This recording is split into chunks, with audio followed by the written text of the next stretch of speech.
பணிச்சுமை காரணமாக ஆதி திராவிட நலத்துறை இடைநிலை ஆசிரியர் தூக்கிட்டு தற்கொலை செய்து கொண்டுள்ளார். இந்த சம்பவம் அப்பகுதியில் பெரும் அதிர்ச்சியை ஏற்படுத்தியுள்ளது.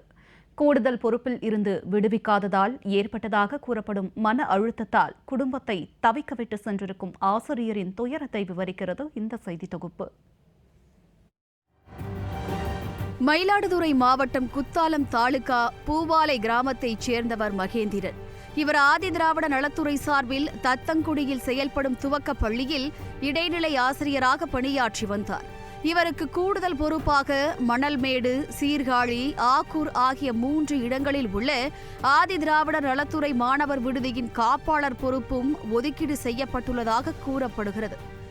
ஆசிரியர் பணியுடன் கூடுதல் பொறுப்பு வழங்கப்பட்டதால் மிகுந்த மன உளைச்சலில் இருந்திருக்கிறார் மகேந்திரன்.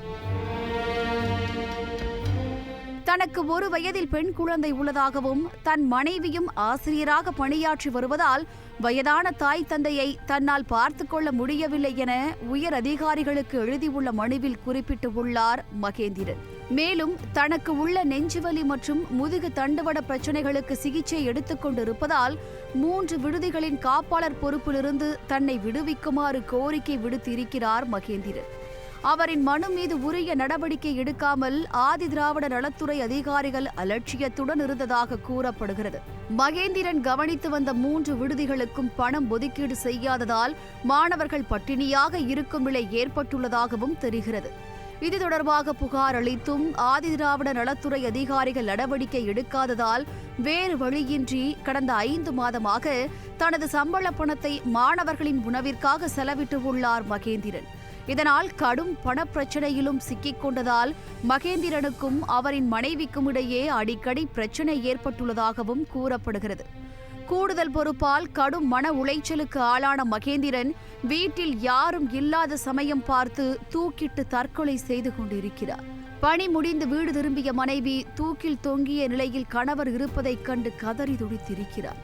உடனடியாக திரண்ட அக்கம் பக்கத்தினர் மகேந்திரனை மீட்டு உடனடியாக மயிலாடுதுறை அரசு மருத்துவமனைக்கு கொண்டு சென்றிருக்கின்றனர். அங்கு பரிசோதித்த மருத்துவர்கள் மகேந்திரன் ஏற்கனவே உயிரிழந்து விட்டதாக கூறியதால் அனைவரும் பேரதிர்ச்சியில் மூழ்கினர். மகேந்திரனை மன உளைச்சலுக்கு ஆளாக்கிய ஆதி திராவிட நலத்துறை அதிகாரிகள் மீது உரிய நடவடிக்கை எடுக்கும் வரை சடலத்தை பெறமாட்டோம் என உறவினர்கள் திட்டவட்டமாக தெரிவித்தனர். 3 இடத்துல ஒரே ஆள் பணி செய்யறதுனால அவருடைய பணி சுமைக்காக மாற்றம் கேட்டார். மாற்றமும் செஞ்சு கொடுக்கல. இவருடைய சாவு அவர் தூக்கு மாட்டி தற்கொலை செஞ்சிட்டார் மன உளைச்சலால். இதுக்கு முழு காரணம் அரசு தான். அவருக்கு இதுக்கு உடனடியாக அரசாங்கம் சரியான நடவடிக்கை சொல்லணும்னா நாங்கள் அந்த பாடியை வாங்கிட்டு போய் அரெஸ்ட் பண்ண நாங்கள் அடக்கம் பண்ண மாட்டோம். இது அரசே அடக்கம் பண்ணிக்க வேண்டியதான். இது அரசு தான் இந்த பணி சுமையை கொடுத்தது. அதுக்கு தான் சாவுக்கு காரணம் இந்த பணி சுமை தான். மன உளைச்சலுக்கு ஆளாகி தற்கொலை செய்து கொண்ட மகேந்திரனின் இறப்புக்கு தமிழக அரசுதான் முழு பொறுப்பு என தெரிவித்துள்ள தமிழ்நாடு ஆசிரியர் காப்பாளர் சங்கம் மகேந்திரனின் குடும்பத்திற்கு இழப்பீடு வழங்க வேண்டும் எனவும் கோரிக்கை விடுத்துள்ளது. அவருக்கு தொடர்ச்சியாக ஒரு 4-5 மாதம் அரசு விடுதிகளுக்குள்ள உணவு கட்டணத்தை காசாக்கி வழங்காத காரணத்தினாலும் உடல்நிலை சரியில்லை என்ற காரணத்தினாலும் மன உளைச்சலுக்கு ஆளானதனாலும் குடும்பத்தில் அடிக்கடி பிரச்சனை உருவாகுவதற்கு காரணமாக இருந்தது பணிச்சுமையும் நிர்வாகத்தினுடைய சிக்கல்கள் தான் காரணமே தவிர இந்த இழப்புக்கு துறையும் அரசும் தான் காரணம் என்று இந்த ஆசிரியர் சார்பாக நான் வலியுறுத்துகிறேன். ஆதி திராவிட நலத்துறை மாணவர் விடுதிகளுக்கு பொறுப்பாளர்களை நியமிக்காமல் கூடுதல் பொறுப்பை வழங்கி இடைநிலை ஆசிரியரை படுகொலை செய்துள்ளது இந்த விளம்பர திமுக அரசு.